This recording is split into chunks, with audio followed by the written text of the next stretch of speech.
think Nuketown Dom it is. All right, so right now we're going to show you guys the... it's a world premiere right here. Yeah, this is Nuketown. This is the map that...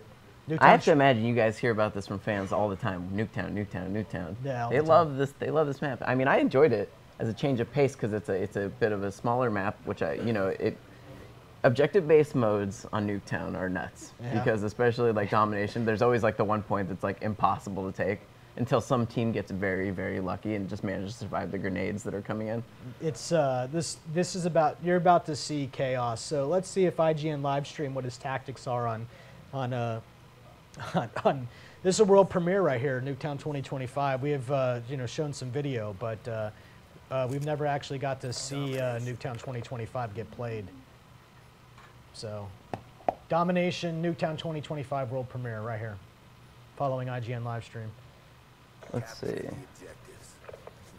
I mean, I guess, as we watch this, like, what was important to you when you guys were coming between Black Ops 1 and 2 to retain in Nuketown? Like, to make it Nuketown. Yeah, I mean, this is, you can thank the fans for this one. I mean, it was, you cannot run from success, I guess. This map is just so popular, and I think it was a really cool way to do a pre-order bonus. Kind of go back and revisit Nuketown one more time just for fun. I think it just really took us off guard how popular this map would be. I mean, it was just insanely popular, and why not? Here, so this will play like the Nuketown you know and love. It'll and it's a great way to kind of mix things up if you want some chaos. Very good kills from IGN live stream right here. Yeah, I mean, so using a SMR with. So this is a semi-automatic rifle. This is switching between full auto and burst fire with that select fire attachment, which I think is a really interesting tactic on this map. Yeah, this gun I've never used that way. I always use this gun similar to the way that I would use a FAL in the old one. Really, because the damage on this. Ooh. Better, but he's still. He only got one. IGN live stream needs to get a little closer before he hits that burst, I think. It's just almost dirty. That's just getting them out. Yeah. Pushing them.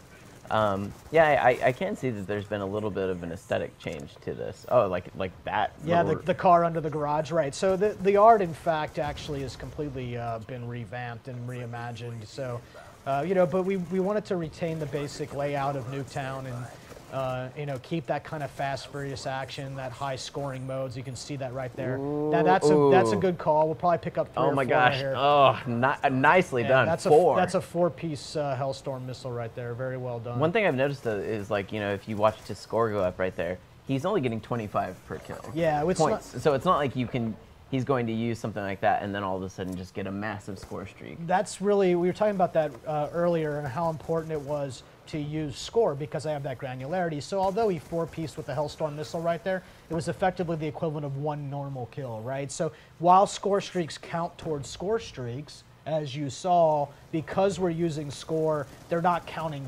massively, they count appropriately based on how much score we're injecting into the system with the kills from them.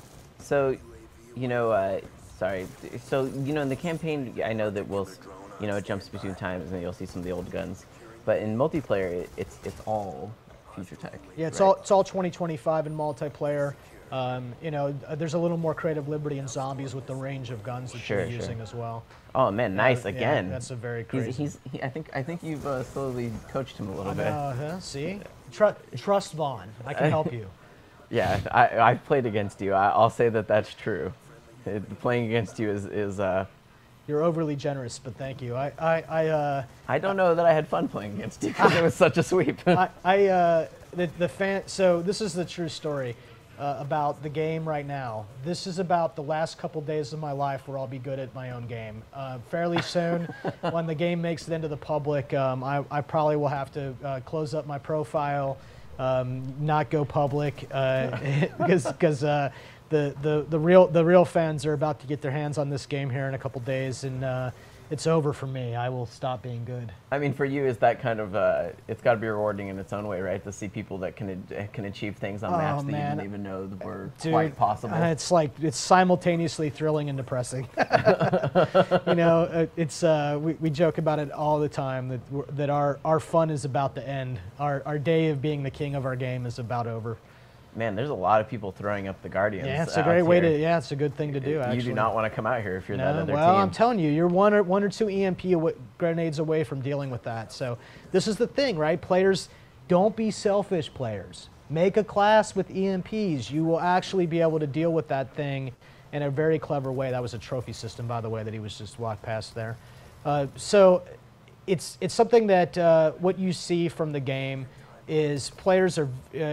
Need to be able to use Pick 10 to build their classes so they have something on standby so they can deal with the changing threat of the battle and the environment. So you don't need all 5 of your classes. If you prestige, you can actually unlock up to 5 more slots. Use one of those slots, create yourself an anti-air class, create yourself an AGR class. You know, use the Pick 10 to equip up in great ways. And this team got rolled because they were not prepared to deal with that threat. You should expect to run into this kind of sentry gun. They just had a wall here of turrets and every other defensible item. I don't know, man. They were 1 EMP away from just basically annoying the hell out of that team, and they didn't take it. That LMG we see there. That's kind of like the SAW equivalent, right? There's all sorts of great firepower there. It's the kind of the one you'd expect for to have. Oh, flip back to. Let's see. So we're playing some round-based domination right here, and I think this is kind of a change. You know, domination's always been a 10-minute game, one round. Nice. That was awesome. That is my favorite hunter-killer kills. And for those of you at home wondering how you're going to deal with the hunter-killer, flak jacket. There's a counter. There's a counter for everything in this game. The second you find yourself freaking out about something, look for its counter. Now that's going to be a pretty good burst. Remember, if you want to send us your questions, at IGN with the hashtag BlackOps2. Oh, right in your face. Just like Hunger X321 did, he said, how's the spawning system in the game? Is it built to make the game faster paced or more conservative? I'm not exactly sure what he means by that, but I have to imagine that spawning is something you guys agonize over, like crazy, and how to handle that. Yeah, in fact, a designer on my team, his name's Matt, he actually has spent the majority of this project. One of his tasks has been to constantly tune and fine-tune the spawning system. So at a very macro level, spawning works like such. We're trying to find a spawn that is not so far away from the action that you feel like you have to run forever to get back into the fight, but isn't so close that you feel like you're in immediate harm's way. So whenever you spawn in the game, we actually log that. And we log what it's called a bad spawn. This isn't a dev term, and it means that I took or received damage within 3 seconds of spawning. So what we're trying to do is eliminate occurrences where you would have a so-called bad spawn. Now, it's actually a very difficult thing to do in very small maps like this. There's only so much space in the map. Sure. Only 12 players, you run out of spawns really fast and good places to spawn. But we go to a lot of trouble to make sure that the spawning works in a way where you feel protected but not so far removed from the action. And right now we have a less than 2% bad spawn rate. We're measuring all the time. We're fine-tuning what we call a spawn radius. A spawn radius is basically how far away an influencer is that makes a spawn bad or not. That's a lot of dev mumbo jumbo. We're working our asses off to make spawning good. You'd be surprised about the dev mumbo jumbo, how much the hardcore fans love to hear that because they're thinking about that stuff too. Yeah, I wish I could show you how that all works. We'd have to do a lot of.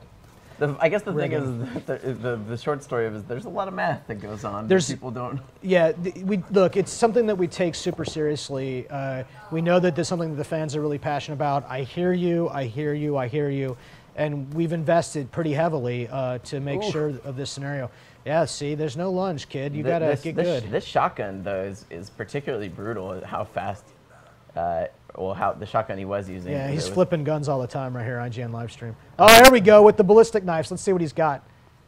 I think he's okay. There stab one. Oh, stab two. Oh, nice. Okay. Yeah, okay, that's no. He went conservative on that. He made the right call. I would have stabbed those. You get killed if you shoot and you miss because you're just really determined to get a ballistic knife kill. I really love that animation.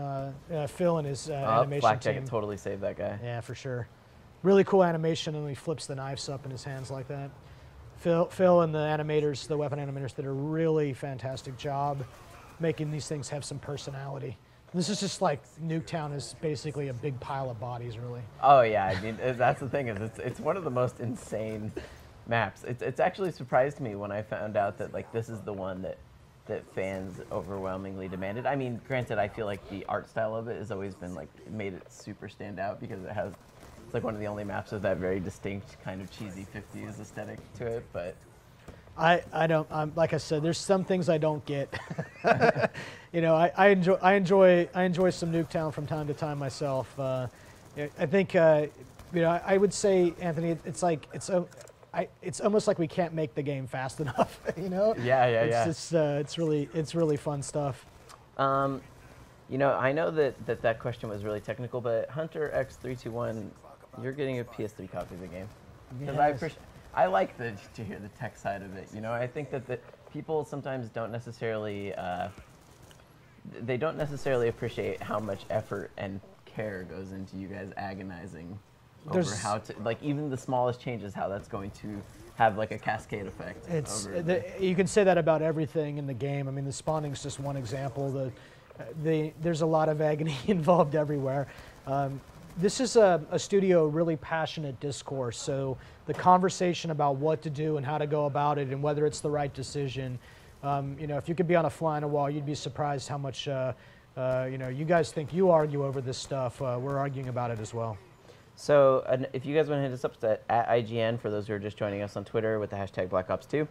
Just like Met_it_happens, Met It Happens, who says, how do you ensure the weapons are balanced appropriately so that one isn't overpowering all the others? Like, that's got to be something that's a massive undertaking. Now, we